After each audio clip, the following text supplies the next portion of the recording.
it's Hannah. Welcome to my YouTube channel. If you don't know me, I'm a beauty and fashion photographer living and working in Los Angeles.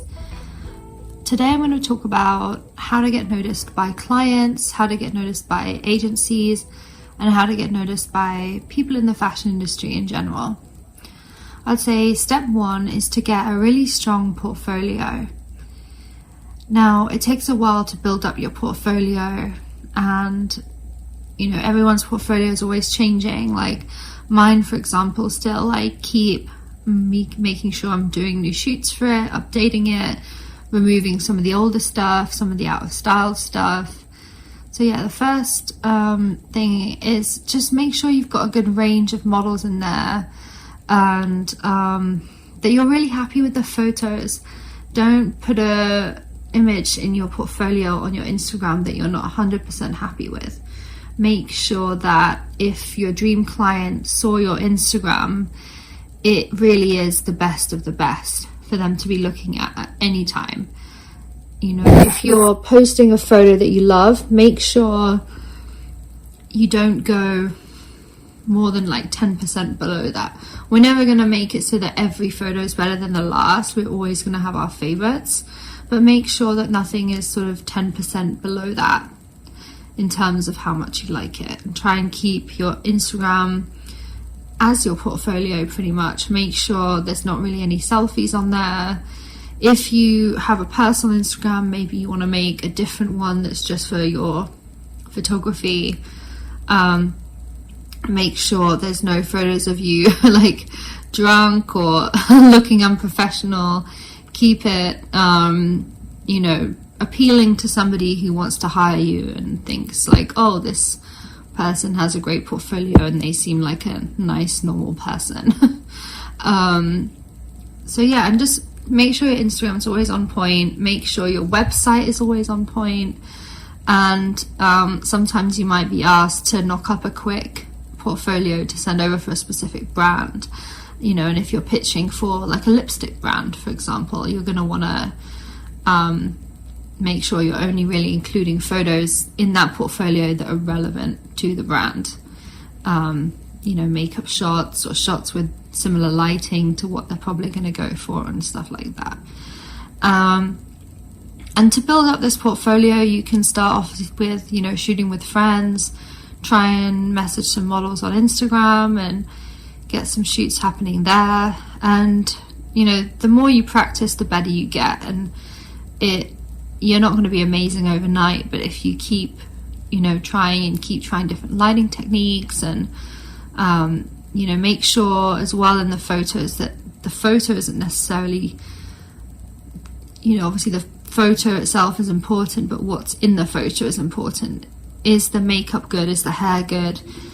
Is the model cool, and do they have a cool attitude, and do they look nervous or do they look relaxed, or what's the styling like?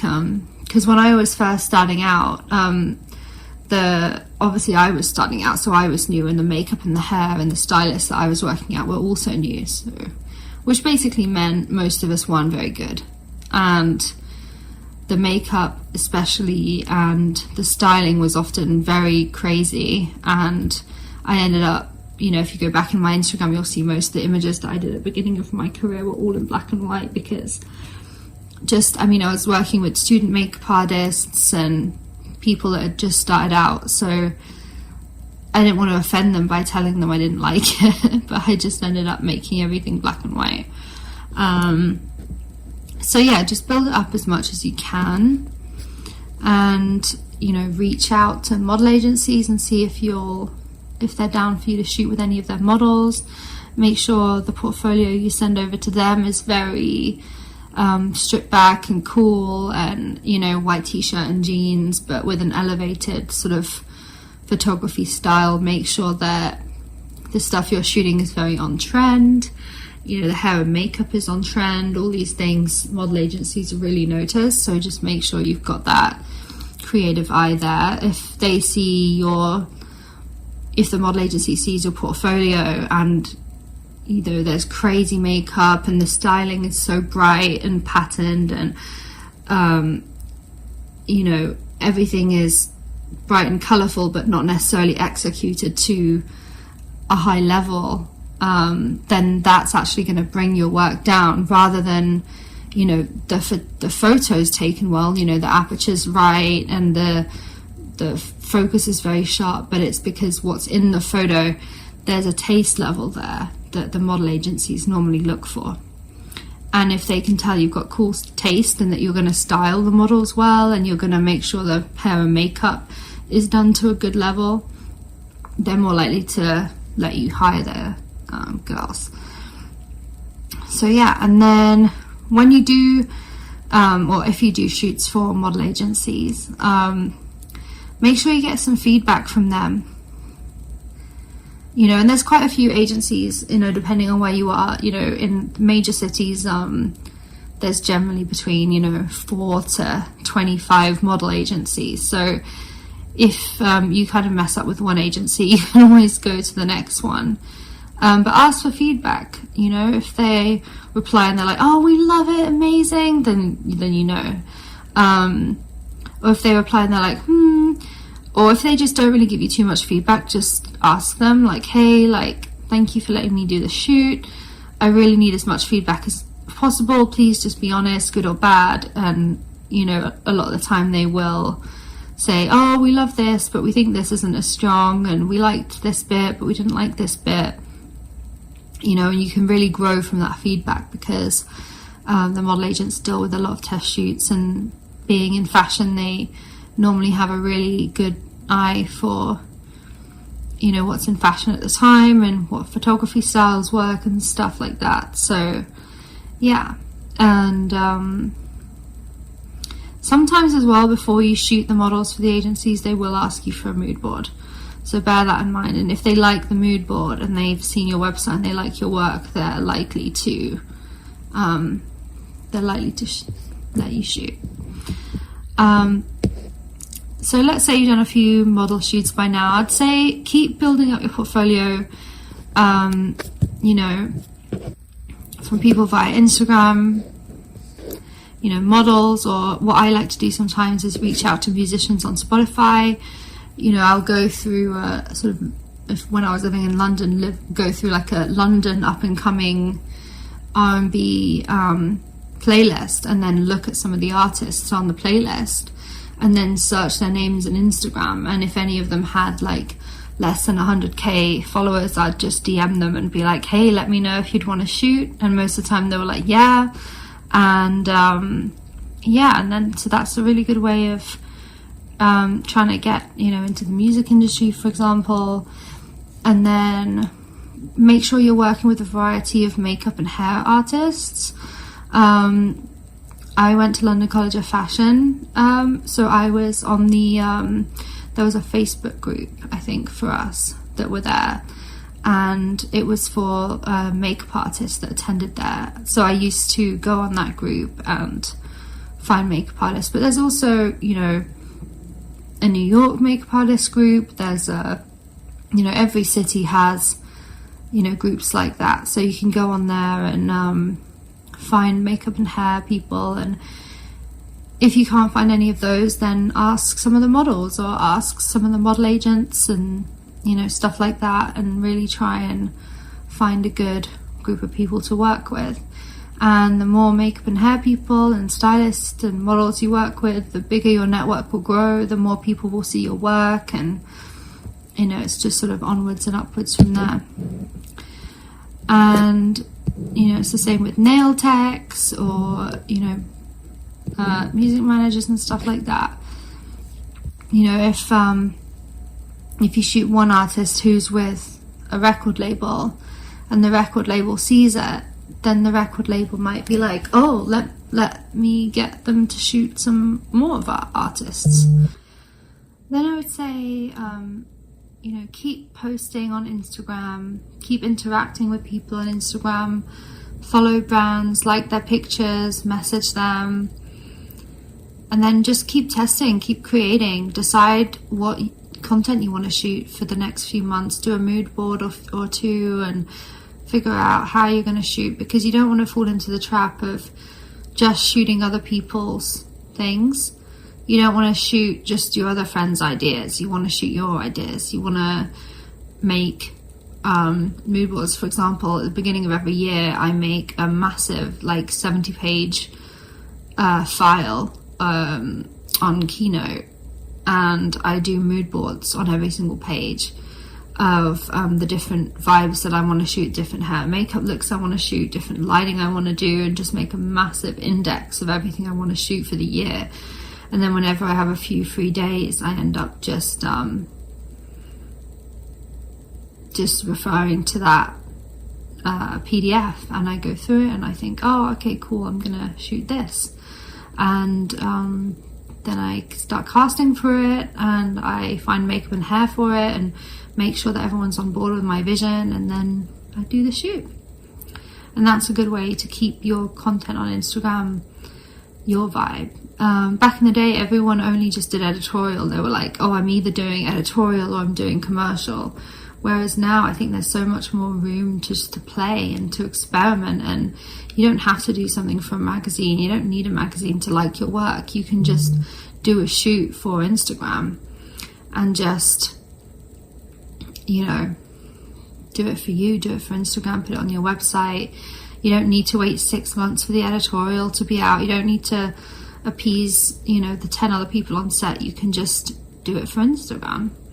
A lot of people disagree with me on this, but in my opinion, you know, you're just doing some tests, you're putting them on Instagram, and you've got some beautiful content.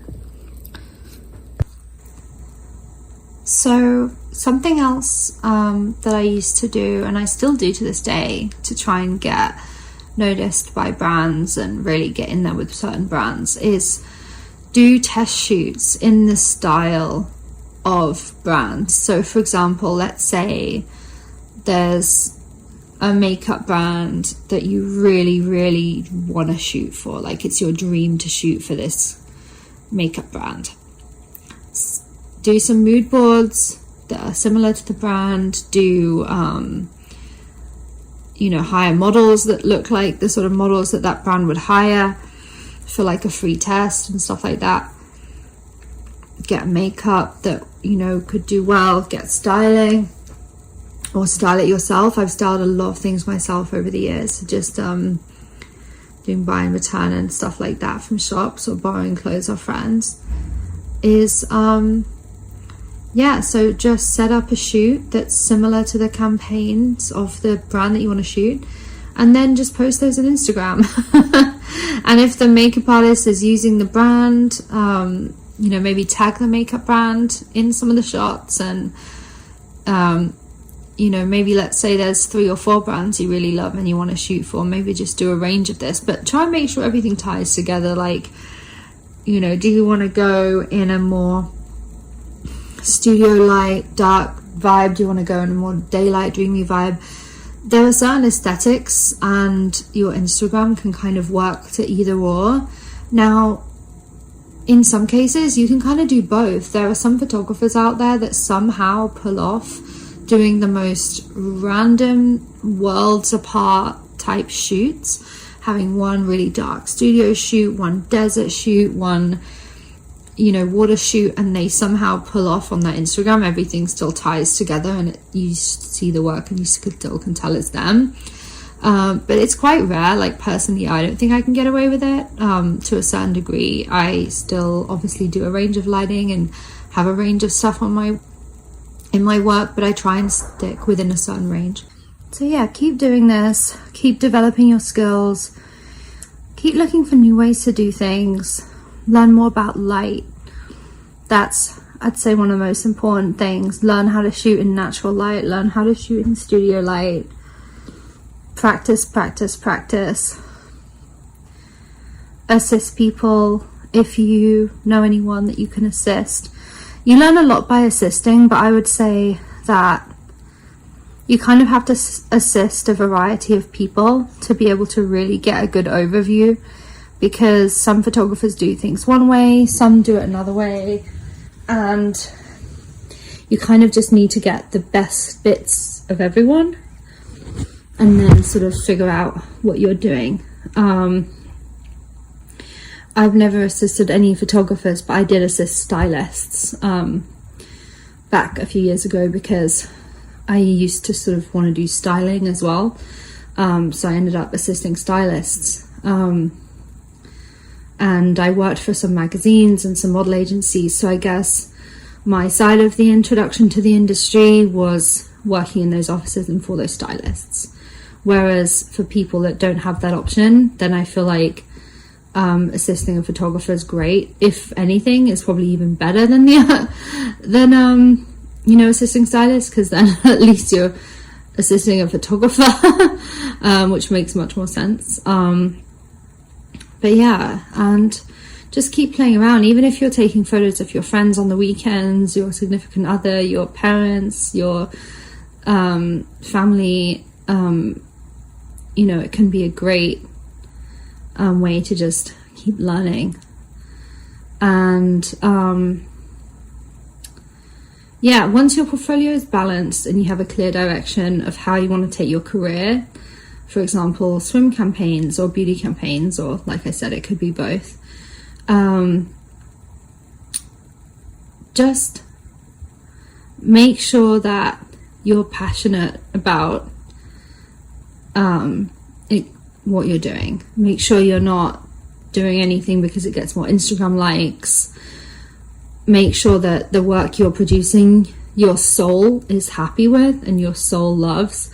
When you're starting out, it's very common, even now, sometimes I'm like, ew, I hate this that I did, and that's common for artists to feel like, but it will, it will improve and stuff like that. I'd say always make sure you're deleting any of the older bad stuff on your Instagram. It's better for you to have 50 amazing posts on your Instagram than 1,000 mixed posts where some are good, some are bad, because really the bad posts bring down the portfolio.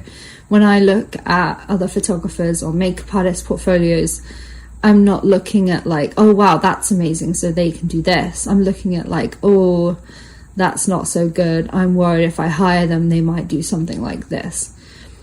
So try and make sure that you're just putting the best of the best on there, like I mentioned earlier. Sometimes it's really good to have other people's opinions on your portfolio. It doesn't have to be the be all and end all of it, but it can be really great just to get people's opinions, especially if they work in the industry. If you have any model friends or any makeup artist friends or any friends that work at magazines or slightly higher up than you in the industry, see if they have any advice for you on ways to just improve their portfolio. Quite a few of my friends have actually I've gone through their Instagrams for them when they ask, and I just I archive just a bunch of stuff that I just think is bringing their Instagram down. And sometimes you kind of have to be brutal with it, and some the answers that they'll always give me, like, oh, I don't want to delete that, I spent like 2 days on this and la la la, and I'm like, yeah, but if everything on this portfolio took you an hour to do, which ones would you delete? Like, you can't just have something on there because it took you a while. Like, you need to actually make sure it's still at the same level. And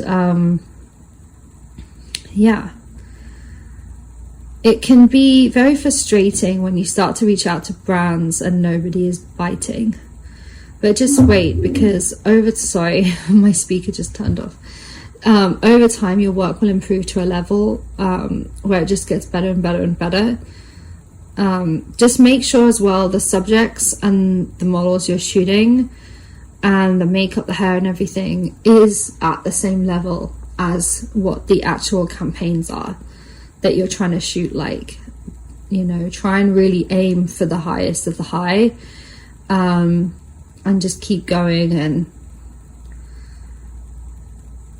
when you first start out, obviously your shoot isn't going to necessarily look exactly like a high-end beauty campaign, but think about it, and maybe after the shoot think about, okay, where have I gone wrong here and what's better here, and is it the model, is it the lighting, is it the styling? If something's off, try and improve on that thing to make it more high-end and to sort of get it where it needs to be. And over time you will get there. Keep at it. And something else that's really good to do is use SEOs on your website. We all have a techie friend who I'm sure can help, or you can watch some YouTube videos on it, but SEOs are pretty important when it comes to pushing your work. When anyone Googles fashion photographer or beauty photographer, New York, for example. Also, I'd say if you can, use hashtags on your Instagram. Only use 3 or 4. I think some people use more, but apparently it's most effective when you use 3 or 4. And tag stuff like fashion photographer London, or beauty photographer New York, or fashion photographer Ohio, or whatever it is. Because I've actually had quite a few people find me that way. They were like, oh, I was looking for a photographer in London, and I did the hashtag photographer London, and they found me. So yeah, definitely try and do that when you can. It can be a bit cringe to do hashtags, but I feel like it's definitely worth it. And if you only do 3 or 4, I don't feel like it's too cringe. I feel like it's pretty chill. And just don't lose faith, just keep at it. And if one tactic isn't working, try another tactic. But over time you will see that more and more you're getting more known in the industry. You're getting a bigger base of people and stuff like that. Try and have meetings whenever you can, and go to any work events when you can. Personally, I hate social situations in terms of meetings. I hate it. So often I get asked to hey, can you come in for a meeting with us at an advertising agency or a brand and stuff like that. And for some reason, I'm so normal on set and I'm so chill, but whenever I'm in a meeting environment, I just forget everything I've ever done, and I turn into a 6-year-old, and I'm like, oh no, this is crap, I just fall apart, and I don't know what's wrong with me, because when I'm on set, I'm completely fine. So I try and keep my meetings on the phone. So if you're similar to me, then see if you can do some phone meetings instead of real live meetings, but some people will want to meet you. But yeah. And yeah, the whole parties thing as well. Some people are better at parties than others. Personally, I like to go if I know people that are going to be there, or if I can go with a friend and stuff, but I'm not the sort of person to just walk up to someone and be like, hey, so I'm a photographer, hi. I just find it too awkward, but some people are better at that. So really just play to your strengths when it comes to it. If you don't feel, socially like you can do that kind of thing, don't worry, because there's so many other ways to network. I message people all the time on Instagram and arrange shoots and all that kind of thing. I find that